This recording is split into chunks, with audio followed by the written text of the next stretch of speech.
pasar a residencia de la Universidad de Antioquia. Por si no me conoces, soy Juan, le ayudo a médicos a pasar a residencia con un nuevo método de estudio, pero en este documento lo que vamos a hacer es presentar las claves prácticas y estratégicas que permitieron que estudiantes míos como Sebastián, que pasó a residencia de radiología en su primer intento, pues hayan logrado justamente ese objetivo. Si puedes ver en mi canal de YouTube, acá puedes ver el nuevo completo, bla, bla, bla. ¿Ok?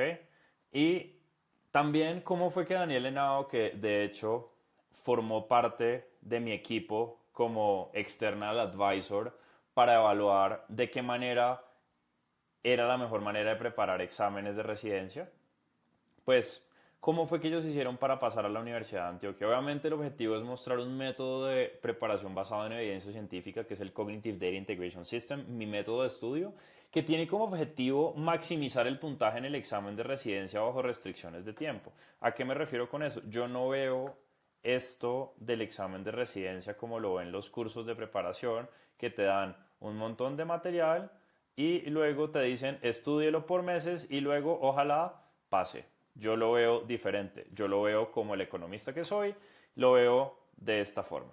Entonces, si tú lo ves así como un problema de optimización, sería algo así como maximizar puntaje en el examen sujeto a una restricción, que es el tiempo. ¿Sí? Entonces, ¿cómo hacemos para maximizar el puntaje a pesar de que en términos de tiempo no nos dé tanto tiempo? ¿Ok? Listo.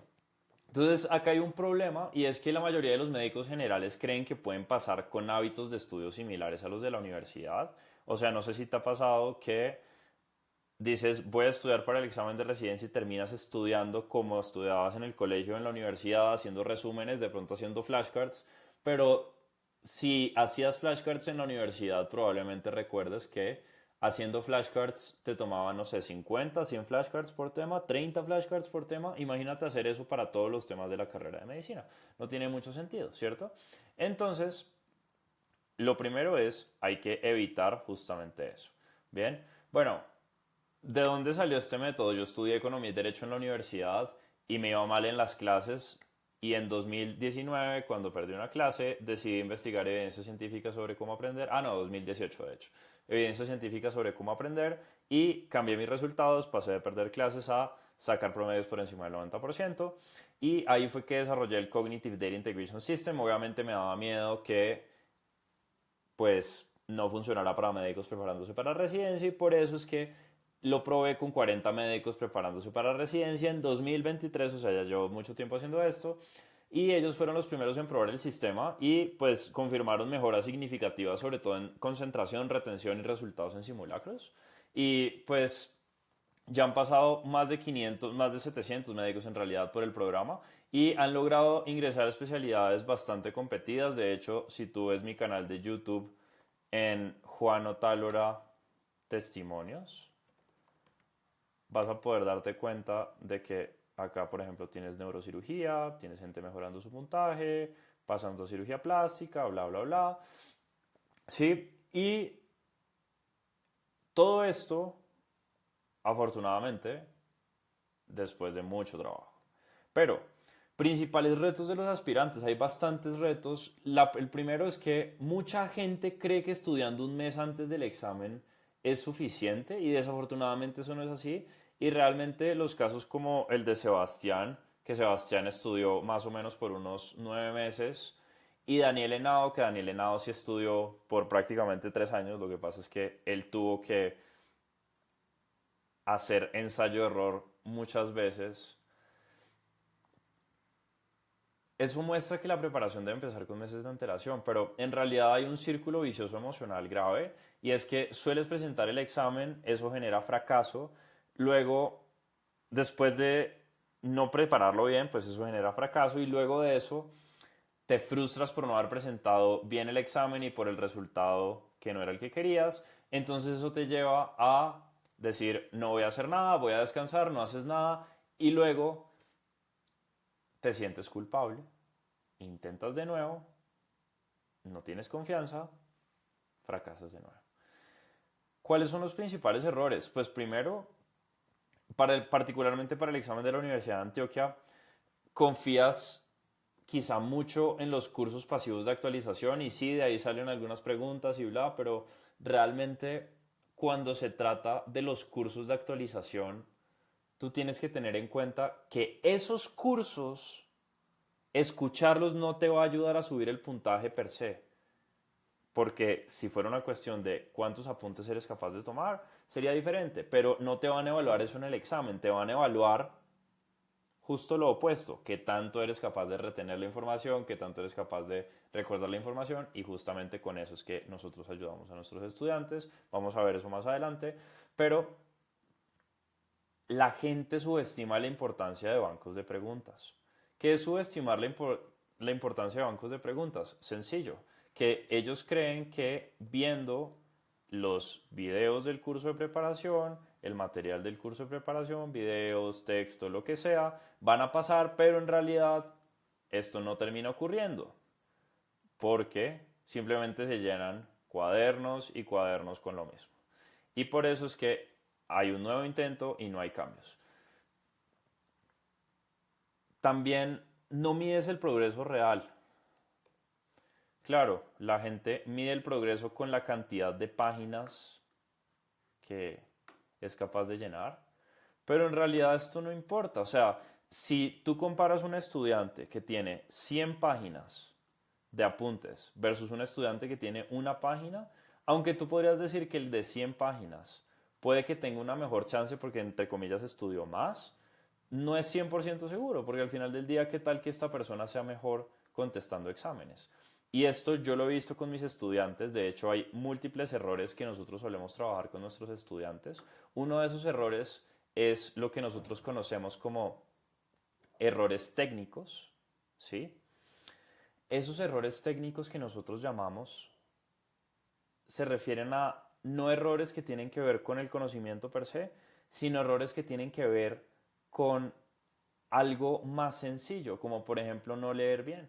Nosotros nos hemos dado cuenta de que el puntaje mejora entre un 10, un 20%, solamente si nos enfocamos en leer bien. Y una de las cosas que hacemos es en mi programa, mostramos técnicas para contestar preguntas tipo examen de residencia. Y justamente eso es lo que les ayuda a las personas. Luego, es muy importante que tengas en cuenta que si quieres pasar a residencia, tienes que empezar a actuar como residente. Si tú crees que si estás cansado después del trabajo y trabajaste, no sé, por 8 horas, 10 horas y te da pereza estudiar, pues ten en cuenta que en residencia probablemente vas a tener que trabajar por 16, 18 horas, depende de la especialidad o más quizá, o trabajar menos tiempo pero llegar a hacer presentaciones. Si a ti te parece eso pesado y no lo haces, no esperes que vayas, no vas a pasar a residencia y si llegas a pasar, te va a ir muy mal en residencia.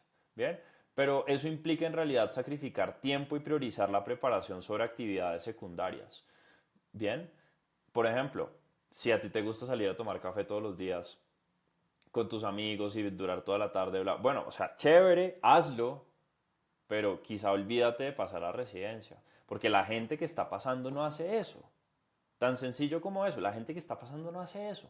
Puede que lo puedas hacer, no sé, una vez a la semana, si te rinde estudiando y los puntajes son coherentes, pero no tiene mucho sentido que sigas en lo mismo. Ahora, es muy importante que para la organización definas recursos prioritarios porque acá hay tres pilares muy importantes que tienes que tomar en cuenta. Entonces, para pasar a residencia, tienes que saber cómo organizarte, tienes que, además de eso, tener un método de estudio y luego tienes que saber contestar preguntas. ¿Ok? Listo. Entonces, primero, recursos prioritarios. Las memorias de la UDA como fuente principal de temas frecuentes. Sí, es muy importante que tengas este recurso y más tomando en cuenta que eso lo puedes buscar en Google, o sea, buscas literalmente memorias UDA así y ahí te salen de cada especialidad. Y esto es bueno porque no te quita tanto tiempo la lectura comparado con el tiempo que te quita ver videos, ¿ok? Bueno, Reconstrucciones de exámenes pasados. Esto también te ayuda mucho. Y de hecho, nosotros en los recursos que tenemos un banco de preguntas tipo examen de residencia con más o menos 3.000 preguntas. Lo vas a encontrar en la descripción del video. Más o menos 3.000 preguntas tipo examen de residencia de la UDA, basadas algunas en exámenes pasados. También bancos de preguntas, nosotros recomendamos TOC y Carpe Diem, pero en realidad el banco de preguntas que más recomiendo es el propio, el de nosotros, que tienes acceso a él en la descripción del video, totalmente gratis. Y bueno, ahora, en términos de reconstrucciones de exámenes pasados, pues es importante identificar los patrones de preguntas. ¿Qué es lo que suelen preguntar? ¿Ok? Y evita el curso de actualización como el recurso principal. Puede ser eficaz para conocer los temas, pero no es eficiente en el tiempo. Y recuerdas lo que habíamos hablado antes, de que nosotros tenemos que maximizar puntaje en el examen sujeto a tiempo. Si tuvieras tiempo infinito, dale, perfecto, haz el curso y haz 3.000 cursos. Pero en realidad el tiempo que tienes no corresponde a la cantidad de actividad que podrías hacer, por ejemplo, contestando preguntas. ¿Ok? Bueno, el método de estudio del Cognitive Data Integration System parte de una premisa es que el examen no se aprueba aprendiendo más temas, sino maximizando el puntaje bajo una restricción de tiempo. Sí, hay 4 etapas del Cognitive Data Integration System si nos vamos a algo muy amplio. Bien, la etapa 1 es reducir errores bobos y errores bobos que nosotros llamamos, que se refiere simplemente a leer bien y a aplicar técnicas de contestar preguntas. Nosotros tenemos algún material para específicamente contestar preguntas tipo examen de residencia. Pero bueno, etapa número 2, es importante corregir fallos por desconocimiento y eso se hace creando reglas con feedback. Eso es, si pasa X, entonces Y. Entonces, si X paciente tiene estos síntomas, entonces el paso a seguir es este. ¿Listo?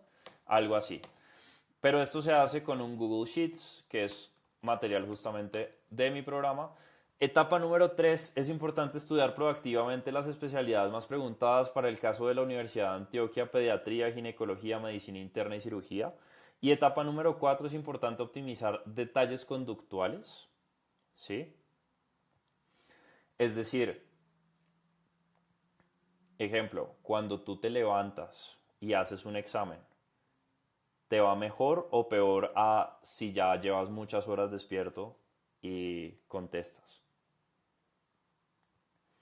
Hay que hacer esos experimentos para ver de qué forma nos va mejor, ¿ok?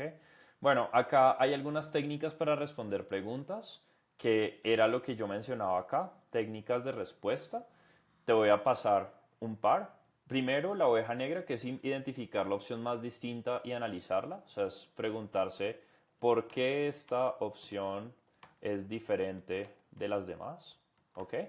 Bueno, ahora afirmaciones laxas versus estrictas. Por lo general, cuando tú tienes opciones que tienen las palabras puede o es posible, suele ser más probable que esas sean las respuestas correctas, comparado con preguntas que dicen siempre o nunca, porque por lo general en medicina y en este tipo de exámenes no suele ser blanco o negro, suele haber un depende, entonces vale la pena que veas esto. Y otra estrategia es, lo general suele ser preferido a lo específico. Es importante priorizar respuestas que generalicen frente a las que son demasiado restrictivas, ¿sí? Y en términos de resultados, bueno, Sebastián, que pasó a radiología la primera, se preparó conmigo desde octubre de 2023 y pasó en abril de 2024 el primer intento. Daniel Henao, que como les decía fue un external advisor, tuvo 3 intentos, los 2 primeros intentos no estudió tan bien, en el tercer intento ya estudió muy bien y después del tercer intento pasó a la UDA y luego eso que hizo él, yo se lo pregunté, lo consulté, lo ajusté y creo un paso a paso específico para mis estudiantes para que ellos puedan justamente seguir eso. Y bueno, nada más con errores de lectura. mis estudiantes han mejorado entre un 15 y 20% el puntaje solamente por eso. Pero el caso es que el examen de residencia de la Universidad de Antioquia no se supera con cursos ni más horas de estudio desorganizado. En realidad se supera con una organización efectiva, con un método de estudio basado en evidencia, que es el Cognitive Data Integration System, y con técnicas para maximizar el puntaje más allá de la memoria. ¿Sí? Y pues esto en realidad es convertir este problema en un problema de optimización, que es maximizar puntaje sujeto a restricción de tiempo. Obviamente cada año que un médico no pasa residencia pierde miles de dólares en ingresos. No sé si sabes cuánto gana el especialista que más respetas. Por lo general suele ganar 10 veces más que tú, algo absurdo. Invertir en preparación estructurada no es un gasto, sino que realmente acelera la calidad de vida que quieres tener y la estabilidad que quieres tener. En la descripción voy a dejar este documento y me gustaría que en los comentarios me dejaras qué tal te pareció este video.